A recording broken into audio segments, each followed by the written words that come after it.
Un saludo y bienvenidos a una edición de Diálogos de la VAP, un espacio en donde desde la Agencia Valenciana Antifraude nos entrevistamos y conversamos con personas que tienen relación con la lucha contra el fraude y la corrupción y la ética y la integridad pública. Y hoy en esta nueva edición tenemos un diálogo que van a mantener por una parte Irene Bravo, que es la jefa de prevención de la Agencia Valenciana Antifraude y que va a dialogar pues con Borja Colón, que es el jefe del Servicio de Administración e Innovación Pública de la Diputación de Castellón. Hola, buenos días, un saludo a ambos y bueno, ya os dejo para que podáis mantener este Diálogos de la VAP. Buenos días, Amalia, buenos días, Irene. Buenos días, Borja. Muchas gracias. ¿Qué tal, Irene? ¿Cómo estás? Muy bien, ¿y tú? Yo encantada aquí de participar contigo, que sabes tanto de transparencia en este diálogo. Para mí un placer siempre acercarme a la VAF y a los compañeros que estáis ahí. Fenomenal. Pues empezamos, si quieres, ¿no? Entramos en materia. Adelante, vamos allá. Muy bien, vamos a hablar sobre una ley, la nueva Ley de Transparencia y Buen Gobierno de la Comunidad Valenciana, la Ley 1/2022, que se publicó hace escasos días, el mes pasado, en el Diario Oficial de la Generalitat Valenciana. A mí me llama la atención, no sé a ti, que sorprendentemente en esta ley de transparencia no hay una exposición de motivos, no hay un preámbulo, ¿no? Como en la anterior de 2015 o como en cualquier norma. ¿Crees que esto es acorde con los principios de buena regulación normativa? Fíjate que es curioso porque la propia ley, en el artículo 59, si mal no recuerdo, hace referencia un poco a la obligación de justificar los cambios y las necesidades que han llevado al legislador a abordar esa reforma, ¿no? Y no se predica precisamente con el ejemplo, no hay exposición de motivos y nos quedamos un poco huérfanos de saber cuál es la motivación, a pesar de que todos podemos entender que había una necesidad imperiosa o no de cambiarla, pero que sea el legislador, o en este caso el gobierno que impulsa la norma, de explicarnos cuáles son los motivos. Sí, y además nos obligan, ¿no?, a hacer los deberes y a leérnosla con detenimiento para entresacar ahí las novedades con respecto a la anterior normativa. Pero bueno, así como para generar ese feedback, ¿no?, desde el principio del diálogo, ¿qué entresacarías como titulares, ¿no?, de su objeto? Yo, en mi opinión, para mí hay varios que merecen una especial atención, pero pues a mí, fíjate que me ha parecido siempre muy prudente el desvincularla, en primer lugar, del ámbito de la participación, que sabes que el anterior 2015 venía pareja a la normativa de participación. Yo creo que eran dos materias complementarias, si se quiere, en términos de gobierno abierto, pero con dos dinámicas jurídicas, por así decirlo, separadas, y yo creo que es un acierto separarlas. En segundo lugar, luego hablaremos, si quieres, largo y tendido de lo que es la publicidad activa, esa un poco casi obsesión por atar todo lo que son indicadores y desmenuzar toda la publicidad activa. Luego lo veremos con mayor detalle. Para mí es importante, muy importante, y que creo que quizás es un poco la clave de bóveda de la ley, y que no es que haya pasado de puntillas, sino que no está en los elementos consustanciales de la misma, la parte de rendición de cuentas y evaluación de políticas públicas. Porque hay mucho acervo, mucha literatura, mucha doctrina y muchos órganos que empujan en términos de transparencia, tanto derecho de acceso como publicidad activa, pero no hay tanta cultura en términos de evaluación y rendición de cuentas. Y la ley ahí pone una pica en Flandes que a mí me parece súper interesante y que creo que puede generar un cambio en la forma de hacer y de entender las cosas. Y luego algo que a mí últimamente en el ámbito de la gestión me está preocupando muchísimo es el tema de los datos abiertos y la reutilización, que luego, si quieres, lo hablamos también.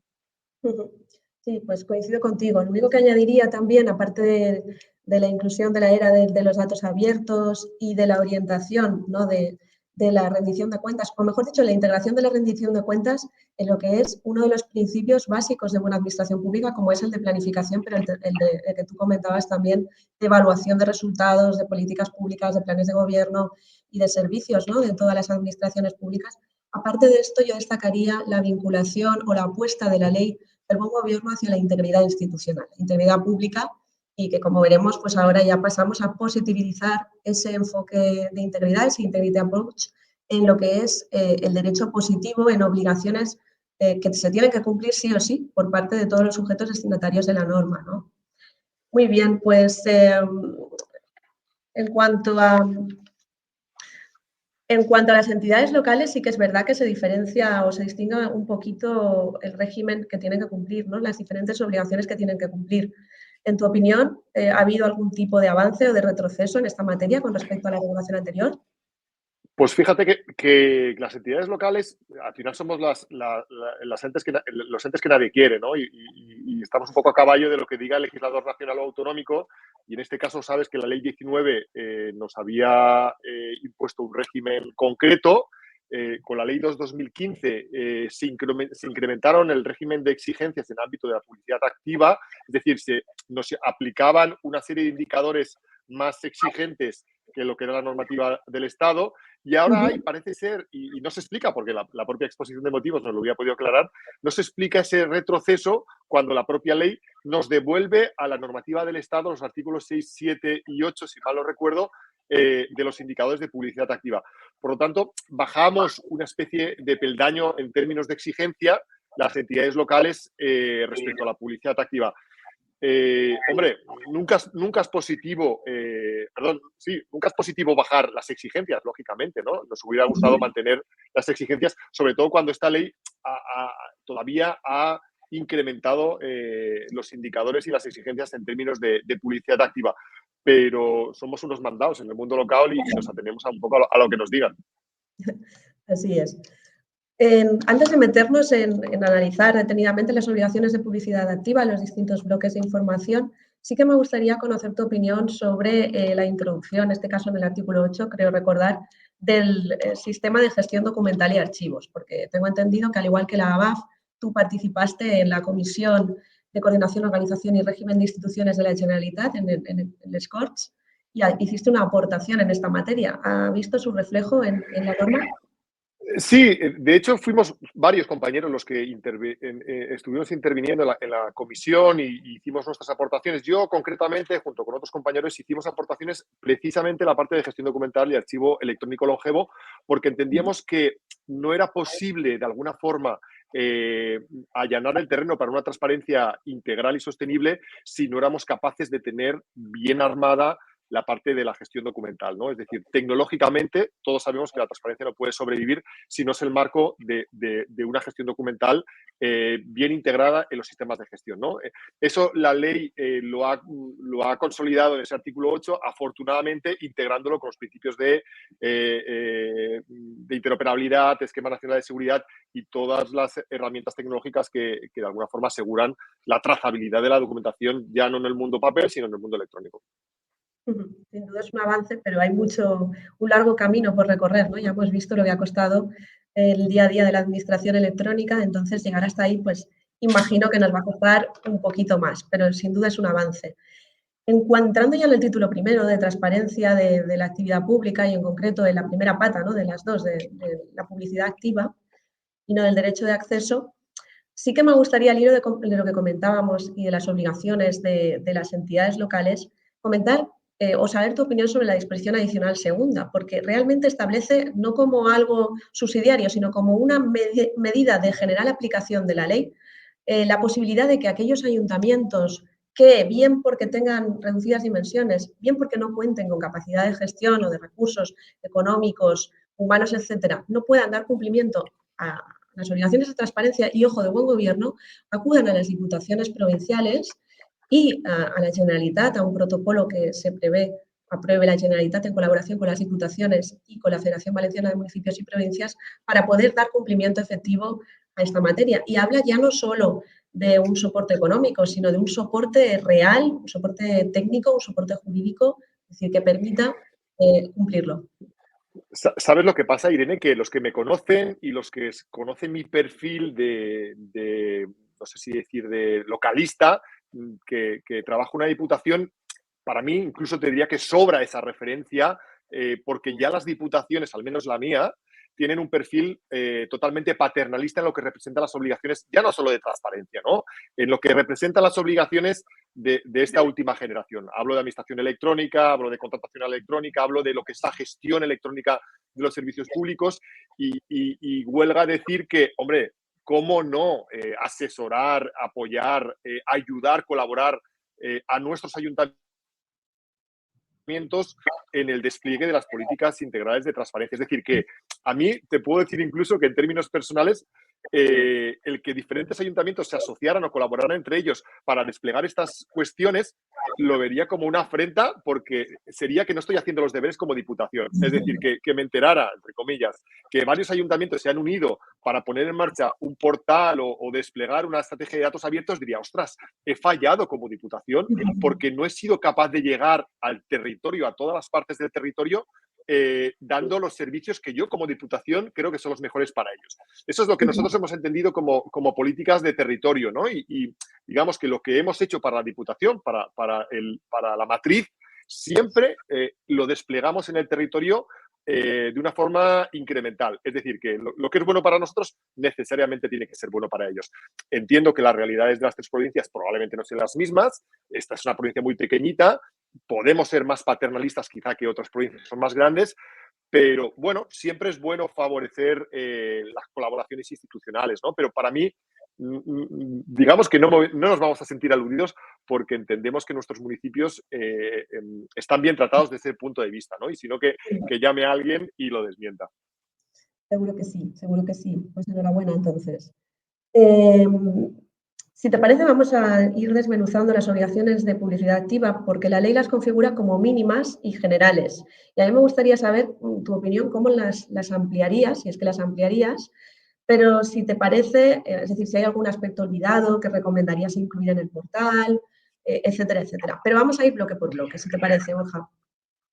Sí, pero fíjate que aquí el tema de obligaciones mínimas a mí no me llama la atención, ¿no? Pero me parece muy acertada la referencia en los principios del artículo 2, que no los hemos comentado, hace referencia que estamos hablando de transparencia de máximos. Es decir, que de alguna forma todo lo que suponga evitar la transparencia deberá ser muy bien justificado y de alguna forma bloqueado por rango de ley. Es decir, que la lógica empuja hacia una transparencia máxima y que si queremos exceptuar la transparencia por algún motivo específico, tendrá que ser la ley quien lo avale. Para mí significa que por primera vez la transparencia se pone por delante de muchos otros intereses, los que sean, pero que habrá que justificar muy mucho el que esa ley no, o que esa materia no quede en segundo lugar.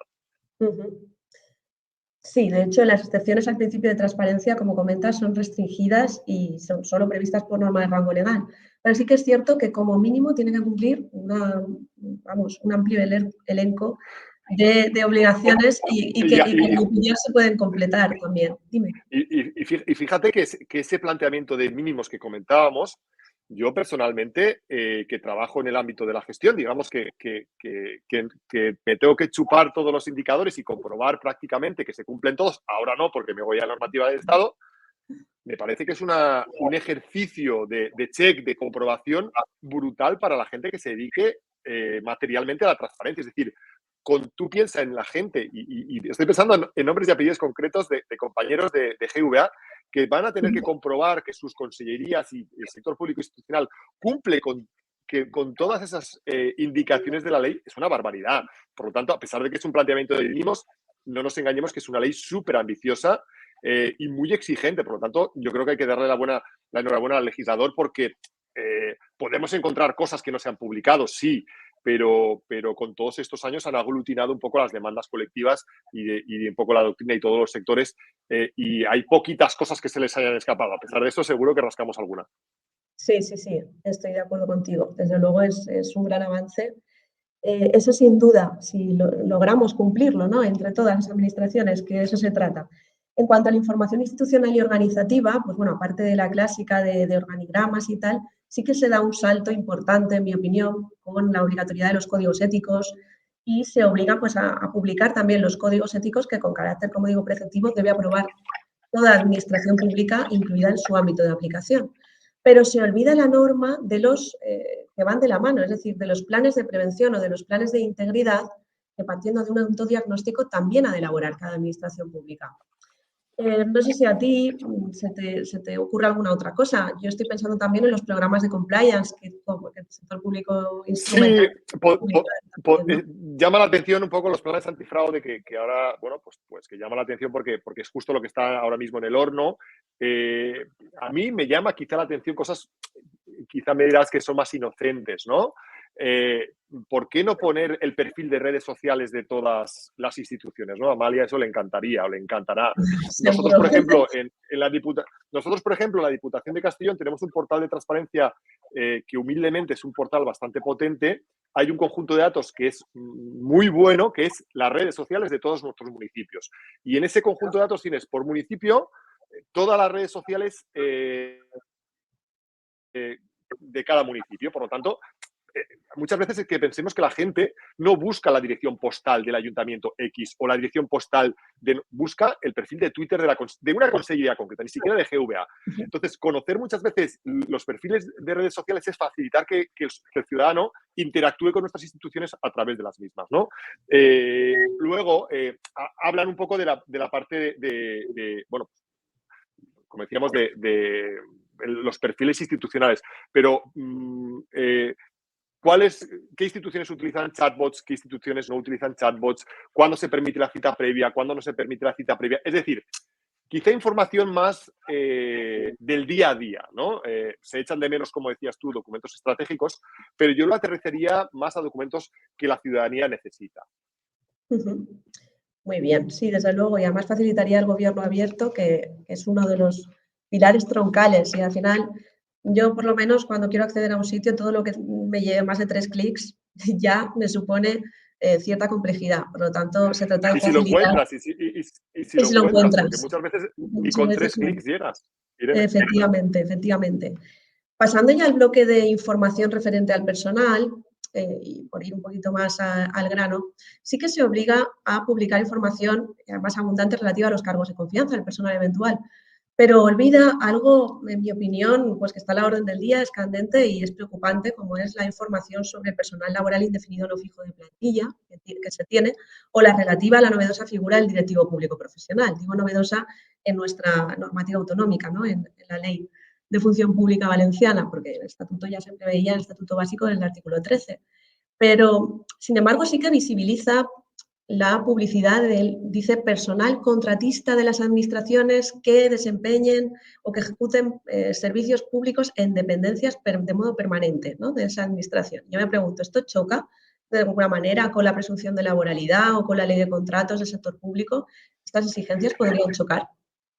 Fíjate que esa parte de incorporar a la plantilla de las empresas externalizadas que trabajan en nuestras dependencias, yo lo creo, no sé si se han pasado un poco de frenada, por así decirlo, han querido meter en el mismo saco a todos los que trabajan en una misma oficina, por así decirlo.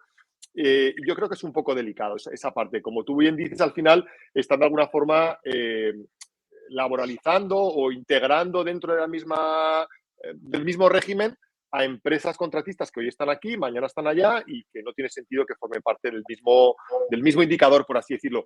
A mí me llama mucho la atención la parte de la dirección pública profesional, ¿no? Sobre todo después de la apuesta decidida que se hizo por la Ley de Función Pública Valenciana, la Ley 4/2021, que hace nada que se aprobó, con una normativa, con una regulación, creo que son los artículos 21 y siguientes, muy rigurosa, ¿no? Incluso novedosa, podríamos decir, y se ha olvidado, es como si no existiera ese personal. También es cierto que todos sabemos que no es una figura que se haya desplegado en GVA, ¿no? De hecho, creo que brilla por su ausencia. Pero, hombre, si ya la tienes prevista en la normativa de función pública, incorpórala en la parte de transparencia. De alguna forma estás atando esas obligaciones y le das al régimen de la dirección pública profesional un sentido y una coherencia. Efectivamente, así es. Y en cuanto a la información sobre servicios públicos, procedimientos y participación, pues sí que se habla pues, de lo típico de las cartas de servicios, de los planes, etcétera, etcétera. Pero también se habla de la obligación de publicar, podríamos llamarlo planes de contingencia ante eventualidades, ante urgencias, ante pandemias como la que hemos vivido, como la COVID-19, como por desgracia aún colea, y medioambientales, ¿no? Entonces, yo quiero saber tu opinión si crees que esto existe, en primer lugar, y si se le ha dado esta publicidad, existía durante la pandemia, existe ahora, por ejemplo, ante una posible contingencia medioambiental, teniendo en cuenta que aquí tenemos una central nuclear de Cofrentes sobre terreno volcánico, por ejemplo. Pues esa es un poco la gran duda. La duda es si todo el esfuerzo que se hizo en términos de rendición de cuentas y salir hacia afuera publicando la información esa circunstancial, en la que exigía una demanda creciente de la gente en conocer esos planes de contingencia y demás, eso se ha venido para quedarse. Es decir, si esta ley de alguna forma va a sentar esa lógica de publicar las circunstancias excepcionales y esa lógica de atención en el día a día, o vamos a tener que trabajar más arduamente para que esa lógica se consolide, ¿no? Yo creo que al final todo forma parte de ese planteamiento estratégico, si quieres, de GVA, de incorporar la lógica de la planificación estratégica y correlativamente la evaluación de políticas públicas, ¿no? Yo creo que van cogidas de la mano. En clave rendición de cuentas, un poco, si nos referimos a marcos de integridad, hombre, tiene sentido que pongamos en el mismo nivel la planificación estratégica, la evaluación de los servicios públicos y luego todo incorporado en un prisma de transparencia, es decir, todo abierto, tanto la planificación como los resultados obtenidos, ¿no? Habrá que ver, yo creo que es justo el momento, se ha acabado, por así decirlo, materialmente la pandemia, aunque vemos todos que las cifras siguen un poco disparadas, pero cuando ha bajado un poco la paranoia de los datos, habrá que ver si somos lo suficientemente maduros en términos institucionales para mantener el tipo de esa transparencia. Así es. En cuanto a altos cargos y asimilados, yo creo que más o menos se mantienen las mismas exigencias, quizás se amplían un poquito, pero así a título anecdótico llama la atención que ahora ya no baste con publicar los currículum vitae, ¿no? Porque, no sé si es porque el papel es muy sufrido y lo admite todo, pero exige que se publique la acreditación fehaciente de esos méritos también que haya en los currículum vitae, ¿no? Y luego también... fíjate, a mí me... Disculpa, sí, las que también me declaraciones... ha llamado la atención. Perdona. Continúa, perdón. No, y en este apartado ya te doy paso. Las declaraciones de bienes, de actividades, etcétera, etcétera, se incide en el cese, ¿no? ¿Crees que es para evitar las puertas giratorias? Pues las dos cosas me parecen interesantes, ¿no? Es decir, esa obsesión un poco porque no valga simplemente decir que soy licenciado en Ciencias Políticas, leo textualmente, reproducción gráfica acreditativa de los principales méritos académicos. Reproducción gráfica acreditativa tampoco significa nada, porque yo te escaneo un título de un compañero, te hago un corte y pega con un Adobe profesional y tampoco acabamos de creernos lo que vemos, pero si tienes una foto parece ser que la cosa se cree más.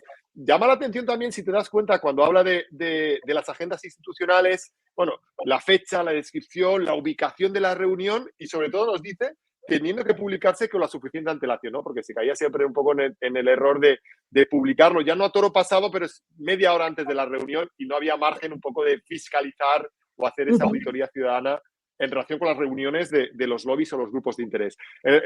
Cuando hablas de la actividad de cese, justamente creo que es por eso, ¿no? Porque al final tiene que haber un control no tanto de la actividad del durante, sino cuando se cesa de esa actividad institucional, el ser conscientes de que eso nos supone una posición dominante para ejercer otro cargo privado o otro cargo público, ¿no? Entonces, con la publicación del cese, digamos que se tiene un control un poco más exhaustivo de esa vida laboral y sobre todo de esa posvida laboral, ¿no? Lo que va a permitir que en términos de auditoría ciudadana, de fiscalización y de control, por así decirlo, sigamos la pista de las autoridades y altos cargos posterior a su cese. Sí, en efecto, y además es esencial para desplegar actividad de detección, de prevención y de control de los conflictos de interés, ¿no? Que son antesala de casos de corrupción, por lo menos en la UAF lo vemos diariamente, prácticamente. Y al hilo de lo que decías de los grupos de interés, la ley sí que exige una suerte de publicación de la huella normativa de los lobbies o grupos de interés. Pero sigue quedando, en mi opinión, colgada el control o la publicidad de situaciones como reuniones en despachos con altos cargos, pues para impulsar un determinado proyecto vinculado a la actividad de ese grupo de interés o incluso para proponer el nombramiento de un alto cargo. ¿Qué opinas sobre esto?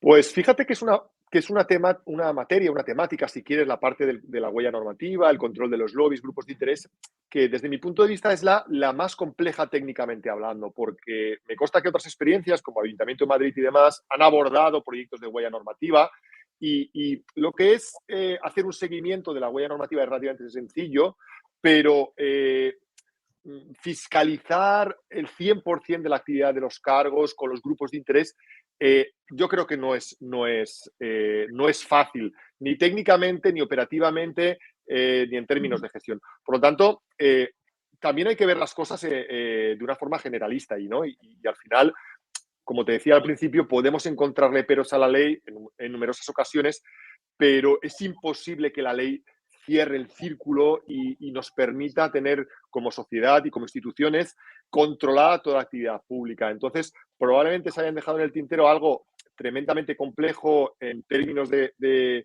enfoque jurídico, si quieres también, y han apostado por otras cuestiones quizá menos complejas, como te decía antes, la parte de rendición de cuentas y demás. Yo creo que es un tema para desplegar cuando la cultura organizativa se haya sentado en el ámbito de la transparencia. Fíjate, Irene, que no lo hemos hablado, pero yo creo que en el ámbito de la transparencia es muy importante tener en cuenta que al final es importante el trabajo que se haga técnicamente hablando, los esfuerzos que se hagan, los portales, el derecho a acceso, pero también internamente cómo cala el mensaje de la transparencia en la cultura organizativa de las consellerías, de GVA en su conjunto, del sector público institucional y trabajar en esa parte primaria de la transparencia desde el diseño, quizá allana el terreno para que en una fase posterior no tengamos quizá tanta necesidad de controlar los grupos de interés, porque los mismos grupos de interés ya publicitan su actividad y sus relaciones con el sector público.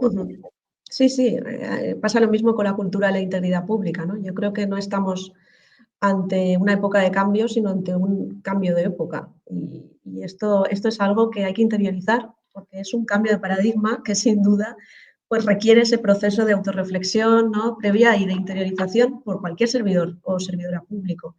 Y al hilo de lo que decías de otros avances de la norma, ¿no? Hay una cuestión que yo pues, me gustaría que me aclararas, porque no he encontrado la aclaración en la norma, y habla de publicar la relación de los sistemas algorítmicos o de inteligencia artificial con impacto en los procesos administrativos, estoy leyendo literalmente, o la prestación de servicios públicos describiendo el riesgo que implican. Esta cuestión está en información de relevancia jurídica. Y claro, sistemas algorítmicos o de inteligencia artificial con impacto en procesos administrativos o prestación de servicios públicos. ¿Es que en este momento estamos en esta situación o es más una previsión a futuro, ¿no? Cuando ya...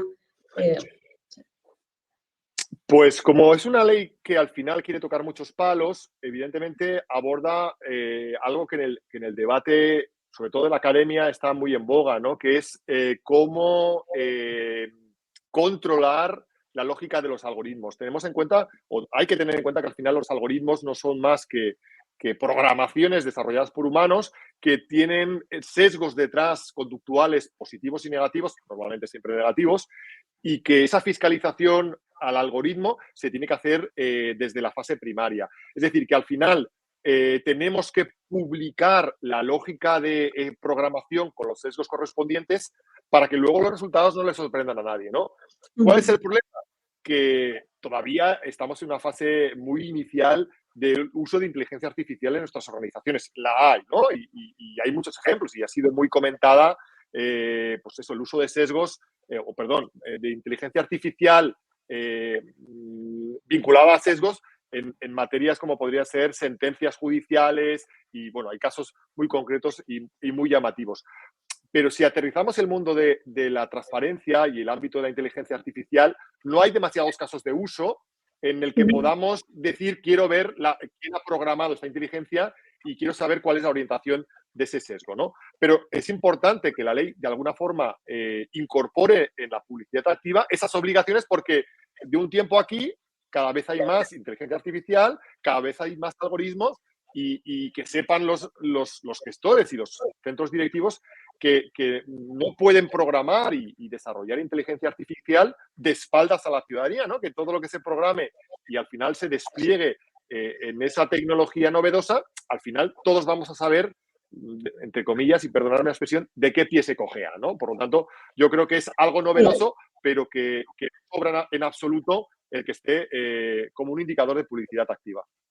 De hecho, ahora las normas internacionales de auditoría ya contemplan que los auditores sepan del control de los algoritmos. Es decir, estamos en ello y como Imagínate. decíamos, Claro. es algo esencial. Y ya por terminar el tema de la publicidad activa, sí que me gustaría hacer pues 3 comentarios personales. En relación a la información de carácter presupuestario, en mi opinión, sí que sería relevante, aunque no lo diga la norma, porque como decimos, es de mínimos y está muy bien, pero se pueden publicar de más, la publicidad y los reconocimientos extrajudiciales de créditos. Nosotros desde el Servicio de Prevención, como sabes, tenemos hechas una suerte de recomendaciones generales, guías de integridad pública y otra serie de elementos que faciliten el cumplimiento también de esta ley, como los catálogos de riesgos, etcétera, etcétera. En una de esas recomendaciones abordábamos la problemática del abuso de la figura de reconocimiento extrajudicial de créditos, en la medida en que pues justificaban, en una suerte de justificación, los encargos ilegales, sin seguir el procedimiento legalmente previsto, en un procedimiento meramente económico presupuestario por enriquecimiento injusto, por esta figura de enriquecimiento injusto, ¿no? De ha hecho o ha realizado el encargo, hay que pagarle la factura que presenta. Entonces, sería muy relevante y muy útil a los efectos de órganos como la Agencia Valenciana Antifraude y otros de control como el Tribunal de Cuentas, Sindicatura, etcétera, etcétera, que se diera publicidad a esos reconocimientos extrajudiciales de crédito o, en este aspecto.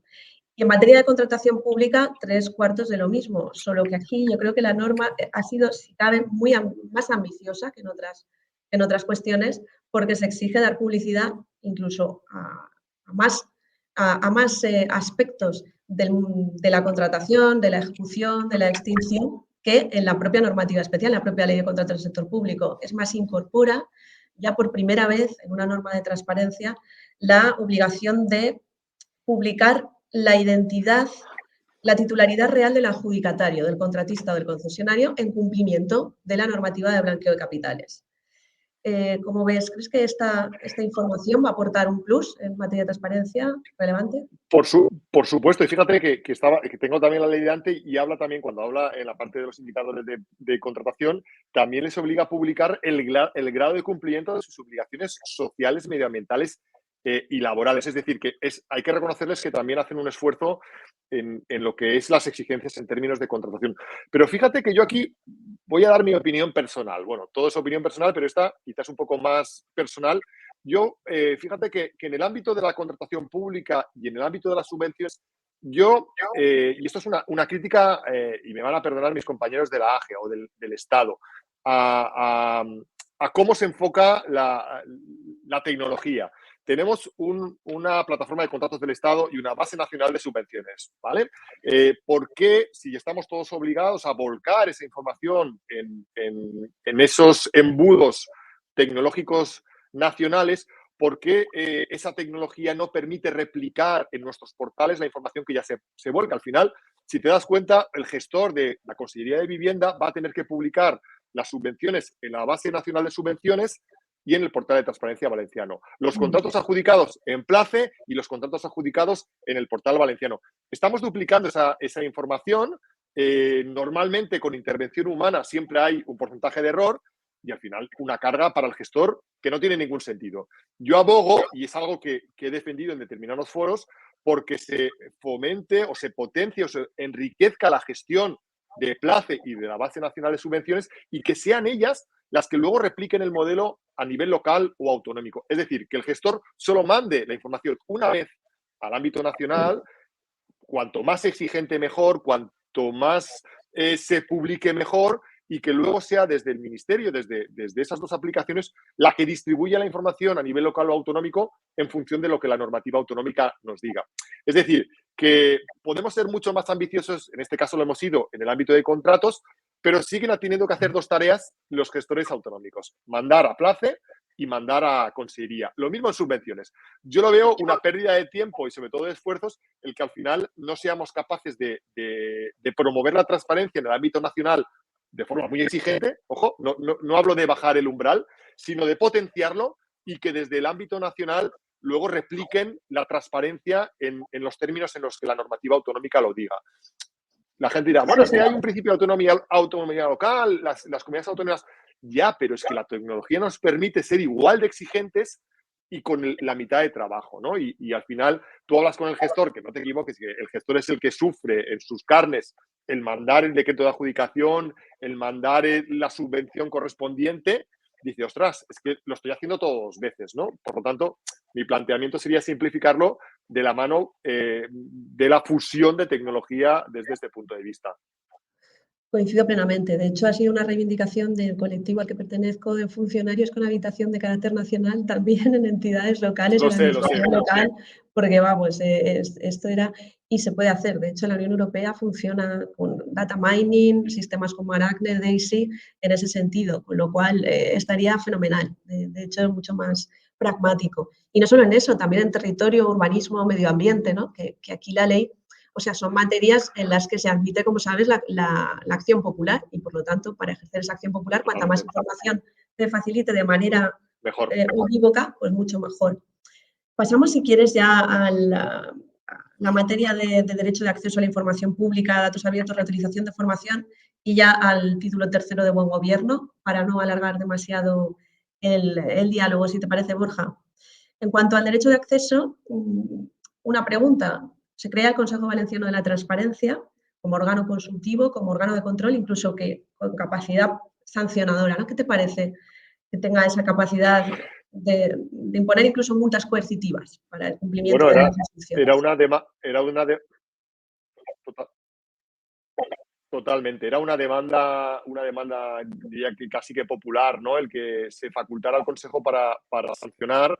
Y yo creo que de alguna forma es lo que toca, ¿no? Porque es muy difícil incorporar exigencias en la gestión pública que se cumplan con criterio, en plazo y te diría que de forma fácil, si no hay una obligación o un miedo a una sanción detrás. Entonces, al final, ojalá nunca tenga que pasar, pero que se le otorga al Consejo de Transparencia una capacidad de sancionar, me parece que es un acierto en toda regla. Yo, vamos, estoy absolutamente a favor. Perfecto.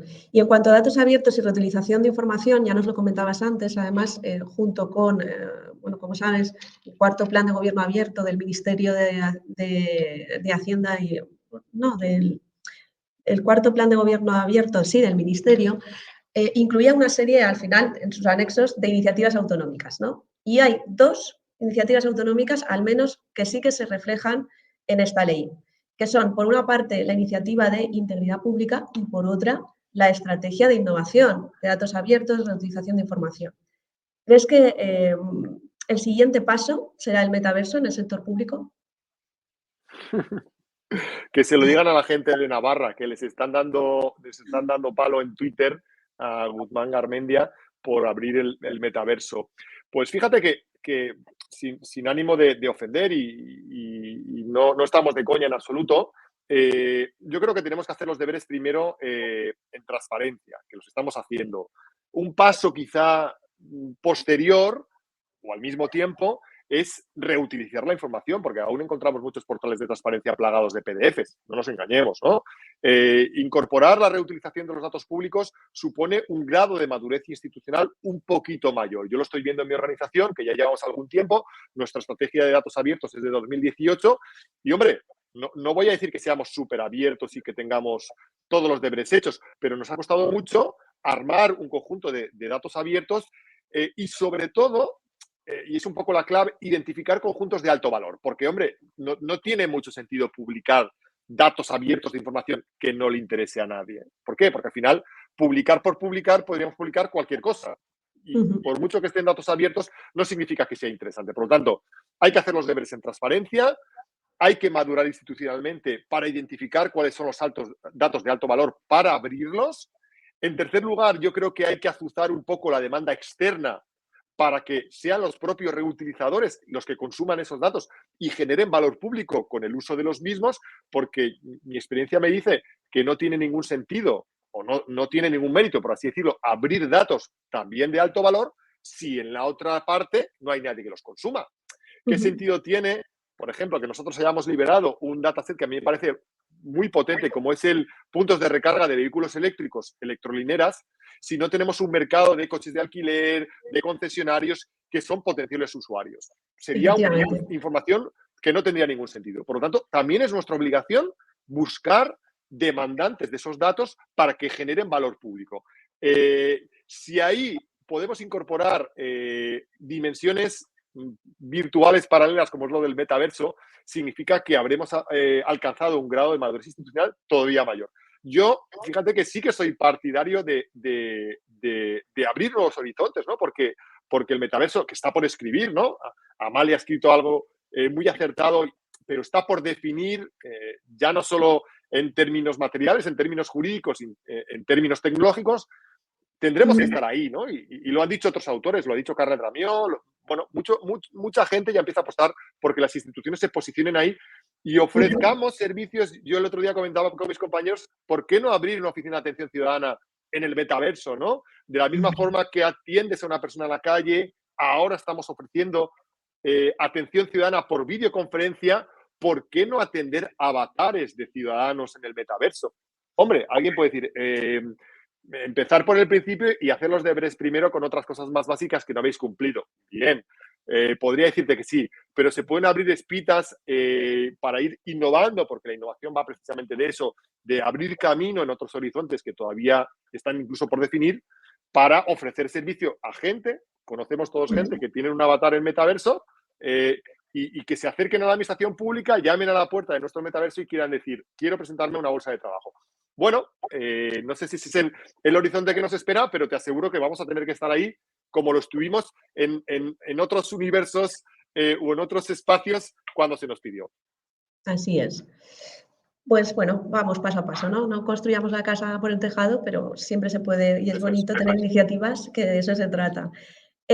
Pasamos ya a otra de las cuestiones esenciales, en mi opinión, de la ley y uno de los saltos cualitativos en las políticas públicas y en la gestión, que es el título tercero, que deja de ser título tercero buen gobierno para ser buen gobierno e integridad pública, es decir, orientación clara a la misión de servicio público, que no es un brindis al sol, y esa necesidad de que se destierre de una vez por todas la hipoteca reputacional, ¿no? Y se minimicen los riesgos de irregularidades contrarias a esa misión de servicio a la ciudadanía, a la colectividad, como conflictos de interés, como riesgos de corrupción, de fraude, etc. Estamos siendo testigos en los últimos tiempos de las exigencias coyunturales de planes de medidas antifraude impuestas pues, para sectores de fondos Next Generation vinculados al plan de recuperación, transformación y resiliencia por parte de sendas administraciones públicas, ¿no? Ejecutoras y perceptoras de esos fondos. Claro, se van cumpliendo las exigencias a contrarreloj, estamos todos intentando facilitar el camino, pero se quedaba como una exigencia coyuntural y solamente para la defensa del presupuesto de la Unión Europea.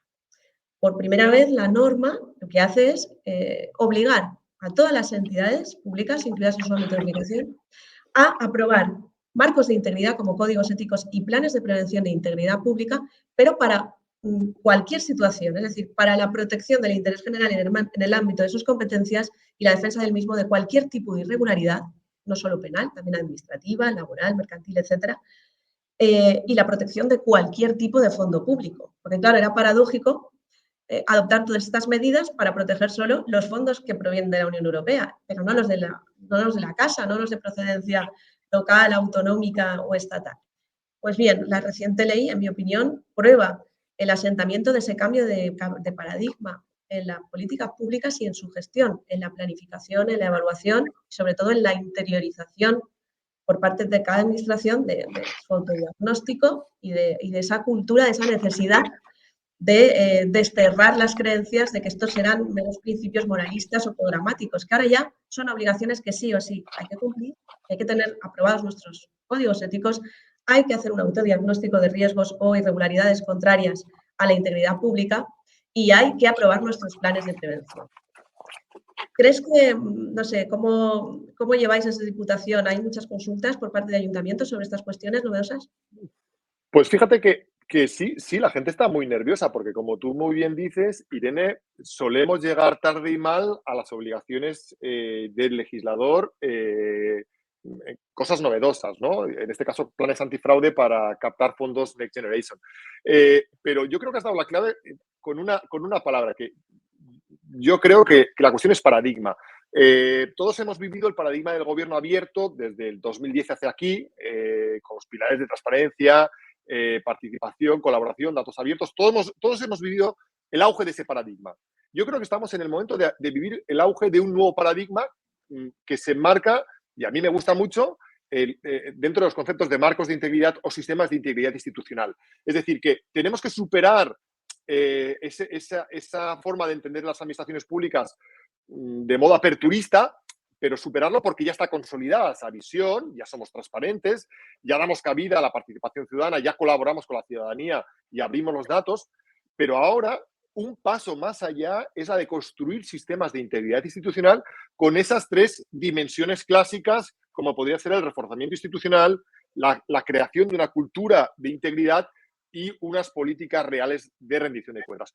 Por lo tanto, estamos en ese momento clave de consolidar el paradigma de los marcos de integridad y evitar que simplemente sea pasar, cumplir el trámite de los fondos ahora y de lo que sea después. Entonces, yo creo que la ley, de alguna forma, consolida esa lógica de institucionalizar los marcos de integridad con buen criterio. Se ha dejado algunas cosas que si quieres luego comentamos, pero yo creo que sí que es el momento. Si eso se consigue, probablemente en mis ayuntamientos y la propia Diputación también lo acabemos integrando como una lógica continuista y no como un criterio apagafuegos. Ahora se nos acercan justo con esa demanda muy puntual, pero nosotros les intentamos hacerla envolvente precisamente para hacerles entender que no estamos hablando de un cumplimiento concreto, sino de una forma de entender la gestión orientada a un cumplimiento a todos los niveles. Sí, en la BAF sucede exactamente lo mismo. De hecho, nosotros aprobamos una guía el pasado mes de noviembre de 2021, la guía sobre contenidos mínimos de planes de integridad, en la que ya postulábamos la importancia de, ya que se iba a hacer los deberes y se iba a hacer ese trabajo, pues que se hiciera con un carácter más continuista, de permanencia y sobre todo para proteger todo tipo de fondos públicos de todo tipo de irregularidades contrarias a la integridad. De hecho, la ley, y es algo a celebrar, incluye buena parte de las enmiendas que hizo la Agencia Valenciana Antifraude, aprobadas por resolución del director del febrero del 2021, en cuanto a elementos mínimos del sistema, elementos mínimos de los códigos y la necesidad de aprobar o fomentar la aprobación de los planes de prevención. Y entre esos elementos mínimos del sistema, a mí sí que me gustaría destacar alguno de ellos. Después, pues, si tú quieres, lo complementas con los que te parezcan de mayor interés, Borja.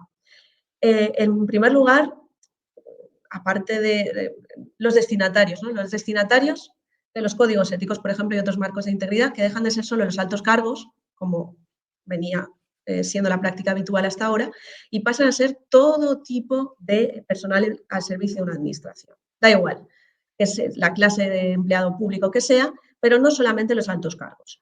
Dirigidos a todos, porque es que si no sería prácticamente imposible interiorizar ese cambio de paradigma que venimos hablando y poder cumplir con estas obligaciones. Y luego, ya lo decía el Greco, ¿no? La importancia de que exista un órgano de consulta o un órgano de resolución de dilemas éticos, pero también que controle y persiga el seguimiento y el cumplimiento de esos códigos o de esos planes, como son los comités de ética.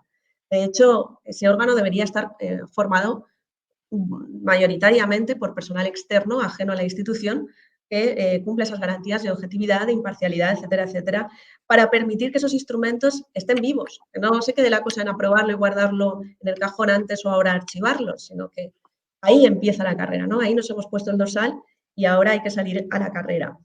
Y lo mismo con los mecanismos de seguimiento, evaluación y rendimiento que permitan la mejora continua.